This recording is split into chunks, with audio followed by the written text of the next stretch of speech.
Mangkatnya Sultan Mahmud Shah II iaitu marhum mangkat di Julang dalam bulan Ogos 1699 bermakna putuslah zuriat keturunan dari Sultan-Sultan Melayu Melaka. Sultan Mahmud Shah II merupakan Sultan Johor yang ke-10 memerintah Johor. Manakala pengganti baginda pula adalah daripada Wangsa Bendahara. 2 tahun sebelum Sultan Mahmud Shah II dibunuh, iaitu pada tahun 1697, Bendahara Tun Habib Abdul Majid atau gelarannya Bendahara Sri Maharaja telah meninggal dunia dan dimakamkan di Padang Saujana atau Bendahara Padang Saujana. Kini lokasi tersebut dikenali sebagai Makam Bendahara Tun Habib, bersebelahan Kampung Makam Kota Tinggi.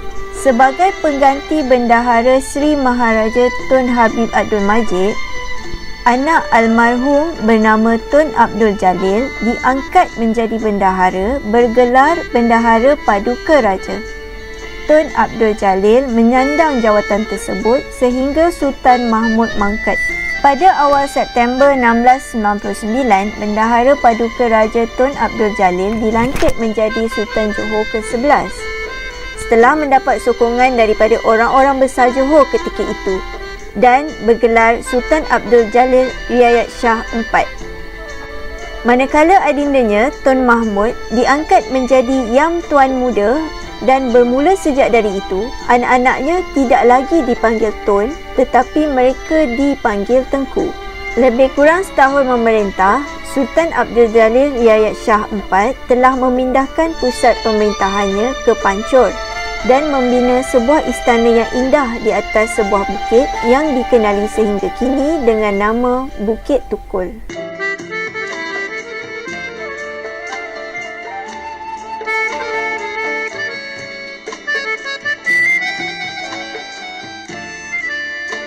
Sebagaimana sultan-sultan terdahulu, ada kalanya pusat pemerintahannya di Tanah Besar Johor dan ada kalanya di Riau. Begitu juga sewaktu Sultan Abdul Jalil Riayat Shah IV memerintah Johor. Baginda memerintah di Pancur selama lebih kurang 8 tahun dan pada tahun 1708 memindahkan pusat pemerintahannya ke Riau atas pujukan adindanya iaitu Yang Tuan Muda Tun Mahmud. Namun pada tahun 1716, pemerintahan baginda kembali semula ke Tanah Besar Johor setelah berada di Riau lebih kurang 8 tahun. Pancur dijadikan pusat pentadbirannya semula. Kembalinya semula ke Tanah Besar Johor atas alasan sering diganggu oleh orang-orang Minangkabau, Bugis dan Patani.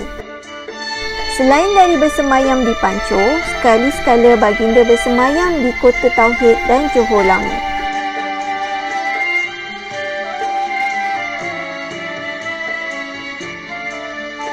Bermula dari tahun 1717, Raja Kecil dari Siak sebenarnya sudah mula merancang untuk menyerang dan mengambil Johor.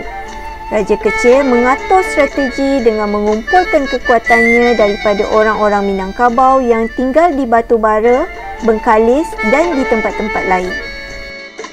Raja Kecil juga mula menghantar wakilnya memujuk Raja Negara iaitu Batin Orang Laut di Selat Singapura, Orang Laut di Kuala Sungai Johor serta orang-orang Melayu Johor supaya menyebelahi Raja Kecil.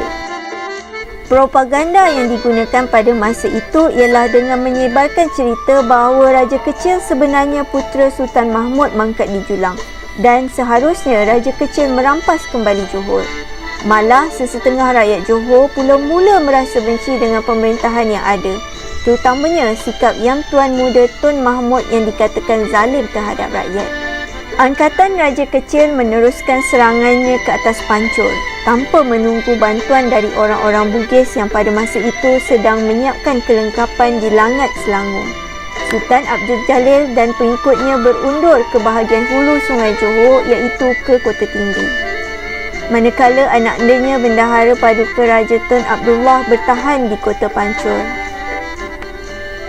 Akhirnya, pada 21 Mac 1718, Kota Pancur dapat dikalahkan dan Sultan Abdul Jalil Riayat Shah IV dan kerajaannya jatuh ke tangan Raja Kecil dari Siak. Bendahara Paduka Raja Tun Abdullah sempat melarikan diri, begitu juga saudara-saudaranya yang lain.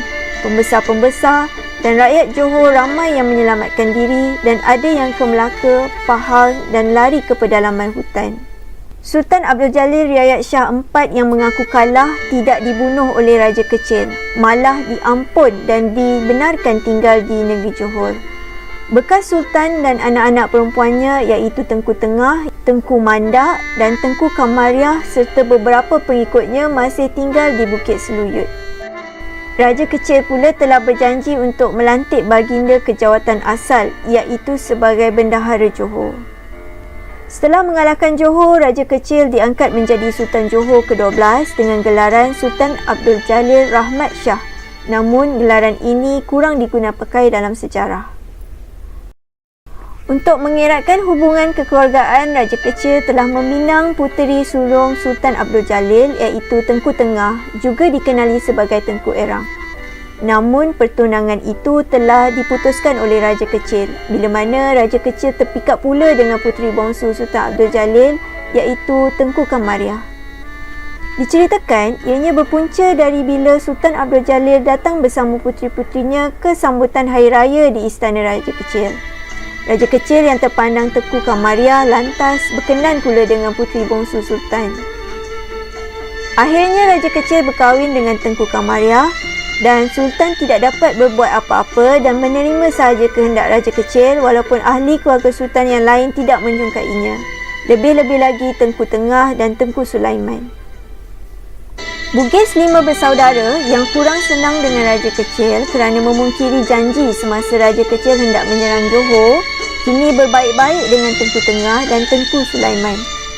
Lebih-lebih lagi bila anak-anak bekas Sultan Johor ini ingin menuntut bela atas kekalahan perang dan maruah diri keluarga Sultan. Bagi Bugis 5 bersaudara, ianya boleh diibaratkan sebagai orang mengantuk di sorongkan bantal. Kemudian dari itu diceritakan juga Tengku Tengah telah memerintahkan orang-orangnya menculik Tengku Kamariah yang tinggal di Istana Raja Kecil, lalu dibawa balik ke istana ayahandanya di Bukit Seluyut. Raja Kecil yang sangat murka lalu mengarahkan orang-orangnya menyerang Seluyut. Kejadian yang berlaku pada tahun 1719 ini menyebabkan Sultan Abdul Jalil serta ahli keluarganya dan pengikut-pengikutnya menyelamatkan diri dan lari ke Pahang. Setelah kejadian tersebut, Raja Kecil meninggalkan Johor, berpindah ke Riau dan mendirikan pusat pemerintahannya di sana. Sultan Abdul Jalil Riayat Shah IV sewaktu menyelamatkan diri ke Pahang, baginda ada kalanya melawat ke Pulau Aur, Pulau Tinggi dan Pulau Tioman. Baginda dan keluarganya juga ke Terengganu dan melantik adiknya Tun Zainal Abidin atau Tun Jenal. Tun Jenal digelar Paduka Maharaja, menetap di Terengganu bersama anak anda baginda bernama Tun Hussein menjaga negeri itu. Setelah lebih kurang setahun lamanya baginda bersemayam di Terengganu, sekitar tahun 1720, baginda pulang ke Pahang dan menetap di Kuala Pahang. Pada masa menetap di Kuala Pahang, Raja Kecil telah menghantar orang-orang Minangkabau yang diketuai oleh Nahoda Panglima Sekam mempersilakan Sultan Abdul Jalil datang ke Riau. Pada awalnya baginda menolak pelawaan tersebut. Terjadi perkelahian antara orang-orang Nahoda Sekam dengan pengikut Sultan Abdul Jalil. Namun pelawaan kali kedua oleh Nahoda Sekam akhirnya dituruti juga oleh Sultan Abdul Jalil dan baginda serta putera dan puterinya siap-siap berperahu ke Riau.